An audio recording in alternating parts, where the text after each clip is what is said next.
नौशर फिरोज खान ख़बर शामिल कयूं पिया। मंज़ूर मलिक जे रिपोर्ट मुताबिक़ सिंध हुकूमत जे माहौलियात ऐं मौसमियाती तब्दीलीअ वारे खाते ऐं तहफ़ुज़ माहौलियात खाते सीपा पारां माहौल जे हफ़्ते मल्हाइण जे सिलसिले में डिप्टी कमिश्नर ऑफिस में additional deputy commissioner 1 Mehdi Maloof, additional deputy commissioner 2 Syed Ammar Hussain, assistant director SEPA Asadullah Tunio, Zulfiqar Ali Bhatti, Shahbaz Sahito ऐं ॿियनि डिप्टी कमिश्नर ऑफिस जे पार्क में बूटा पोखिया।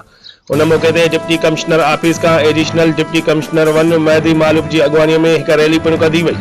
उन मौके ते मीडिया से ॻाल्हाईंदे एडिशनल डिप्टी कमिश्नर चयो त हर साल 5 जून ते माहौल जो आलमी ॾियारो मल्हायो वेंदो आहे। उन ही सिलसिले में अॼु नौशर फिरोज में प्रोग्राम रखियो वियो आहे, जंहिंमें वणकारीअ लाइ बूटा लगाया विया आहिनि ऐं आगाहीअ लाइ रैली कढी वई आहे।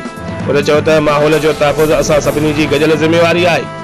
उन शहरनि खे अपील कई त हू भी वध खां वध बूटा लगाइनि, प्लास्टिक जे थैलुनि जो इस्तेमाल घटि मां घटि कनि। उन चयो त माहौलियाती गदलान सबबि असांजा ॿेला घटिजी रहिया आहिनि, पीअण जे साफ़ पाणी जी खोट खे मुंहुं ॾियणो पइजी रहियो आहे ऐं मुल्क में गर्मीअ जो बदमुसलसल वधी रहियो आहे। उन्हनि सभिनी मसइलनि खे मुंहुं ॾियण लाइ असांखे पंहिंजे माहौल खे बचाइणो आहे।